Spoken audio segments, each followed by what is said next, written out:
Itong mais ka alaga ko. Ayan, lapit na siya. See? Ayan. Sa alaga ko to. Ewan ko saan yan. Pumunta siya ng farm. Pag uwi nila, mayroon siyang bit-bit na ganito. Maliit pa lang yun. Parang ganito ka nakataas. Ayan, tingnan mo.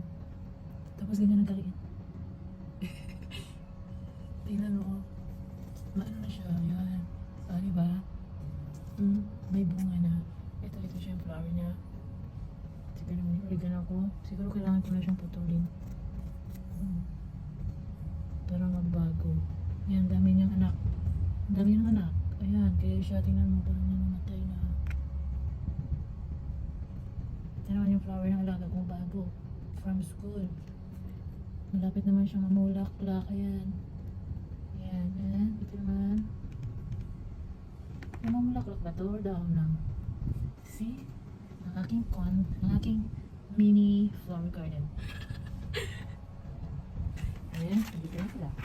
Ayan, ngayong umaga, dito ko sila nilalagay para mainitan. Diba? Kaya nililipat ko sila dito para maarawan siya sa umaga. Ayan, sa tanghali, pinababa ko sila ulit dyan na. Para hindi siya maano kasi masyadong mainit. At dyan. See? Ang oras ngayon is 10:30 p.m.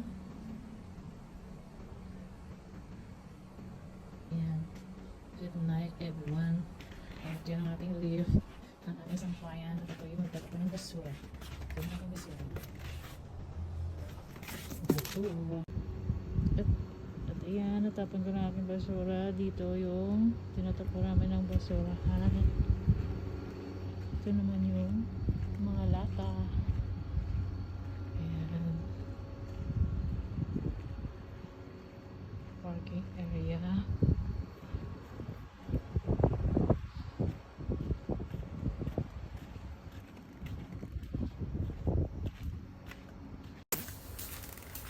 Yan. Ito yung ating baba.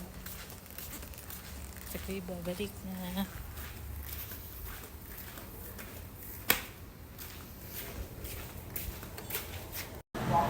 Hindi na sa isili.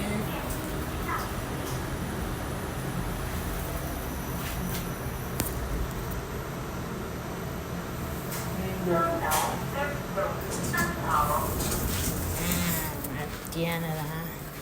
Kunin ko na ang sinampay. At papasok. Good night everybody. Maliligo na ako at matulog. Bye bye.